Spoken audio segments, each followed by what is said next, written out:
billionaire investor is out with a new book titled How to Avoid a Climate Disaster: The Solutions We Have and the Breakthroughs We Need, in which he argues that the world has just 30 years left to avoid catastrophe.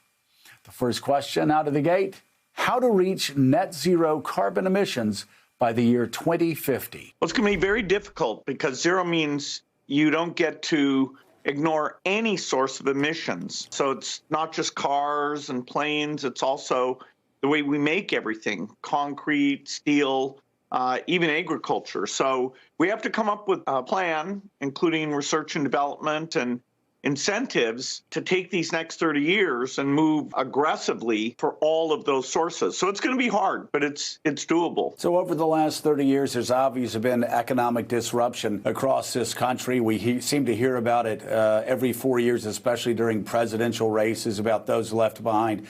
How do we get from where we are in 2021 to where we need to be in 2050 without causing even greater economic disruption? Well, in general, fortunately, economic growth, tends to be positive, partly because of innovation, better medicines, better digital technology. The climate constraint is an important one, but it also creates opportunity. The U.S. is the most innovative country. Over half the world's innovations come from here. And so when it comes to green ways of doing things, just like with drug companies, if we're generous with the R&D, we get the companies and the jobs, and we get those export opportunities. So I've been a political conservative, a small government conservative for most of my life, but I actually wrote in a book, suggested back in 2009, that we actually go in big. We invest on alternative energy sources just for that very reason. It's the next great wave, not only for this country, but possibly for the world. But here we are, 11 years later, 12 years later, and we're still dragging our feet. I'm curious, do you think there's an appetite with American politicians, with American voters, to start investing more heavily in these alternative fuel sources? Well, I'd say the good news is that a lot of young voters from both parties are thinking of climate as something that, they care about. They want, beyond their own individual success, to see a commitment in that area. And we see, in some categories like passenger cars, that the extra cost, what I call the green premium, is coming down because as that volume's going up, there's intense competition. 15 years from now, you would prefer an electric car over a gasoline car in all respects, that they'll fix the range and the charge stations and the upfront cost. So we need all the categories to get that green premium down. The main worry I have is that these are long-term investments, a new power plant, steel plant, building transmission lines. And so the private sector is going to have to see that these policies are going to stay in place.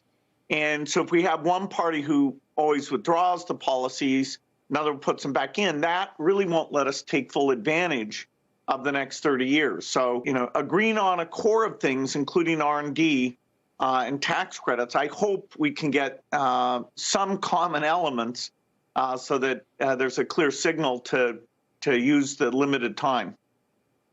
So let's break down how we would get to net zero by 2050. I read something in your book that surprised me. I always look at traffic, and I look at gridlock, and I think, well, my God, once we move to electric cars, there's 50% of our problems. I find out that that's actually only 16% of the problem. You say it's actually relatively not insignificant, but it's not as big as I think most Americans would expect. So if we're looking at a pie chart, pie graph of how we get to net zero, what does that look like? We know that transportation's only 16%. What are some of the other big areas we need to address more aggressively? Yeah, there's 5 big areas, and I think the 2 that most voters know about are transportation and electricity.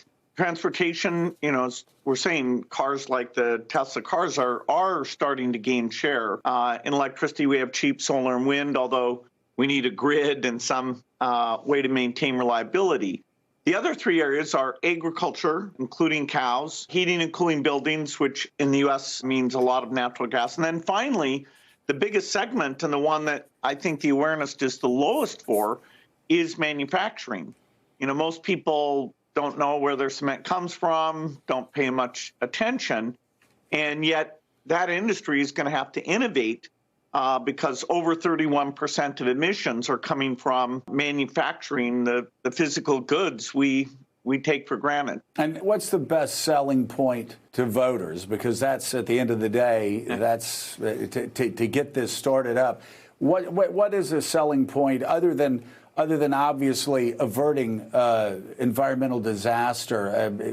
What about the jobs being created when we have to create a new grid for this country? I take it that if we do this correctly, this will look a bit like Eisenhower's interstate program in the 50s, that it's going to have to be expansive, but it'll create a lot of jobs. Yeah, that's right. The Texas situation, although it was not caused by problems with renewables, it is an example of an extreme weather event that will become more common. And it does remind us that reliability of the electric network is super important. And transmission, some storage, probably some nuclear, are going to be needed to maintain that reliability. There will be a shift in job, but all this capital investment creates new opportunities for those jobs. I think the best way to educate the public on the importance is that the U.S. government did not get ready for this pandemic, and a modest amount of money, a few billion, would have saved trillions and lots of suffering that even the economic figures don't capture.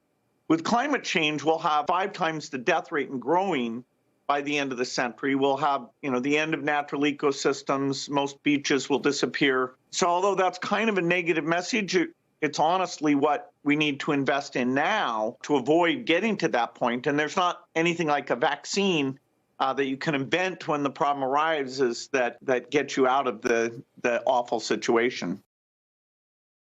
Hey, thanks so much for watching our YouTube channel. You can follow up on today's top stories and breaking news, or catch up on your favorite MSNBC shows all in one place. Download the NBC News app today.